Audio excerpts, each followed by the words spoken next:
Let's make some chicken bread pockets in the air fryer. I've got one chicken breast here. I'm gonna put some oil on it. Salt, red chili flake, dried parsley, onion powder, garlic powder, black pepper, paprika. Put the chicken. This is gonna go in the air fryer, 200 degrees Celsius for about 25 to 30 minutes. While the chicken is getting ready, we can prepare the bread slices. Take one slice at a time and roll it out. So that's how it is after rolling. Take one egg, whisk it, breadcrumbs. Chicken is ready.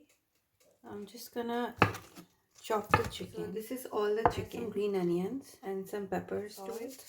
Black pepper, garlic powder, mayonnaise, chili garlic sauce, cream cheese. Mix everything. That's the filling. Now take the bread slice, apply some water on it, place the filling in the center. Take the second slice, add some water on that, cover it and press it. Now take a glass and just press it. That's your bread pocket. Now take the bread pocket, put it in the egg and then in the breadcrumbs. These are ready. Now take your air fryer box, place the bread pockets in there, put them. These are gonna go in the air fryer, 200 degrees Celsius for about 10 minutes. It's been 10 minutes, so I'm gonna flip these, oil spray them, and air fry these for maybe another 3 to 4 minutes. These are ready.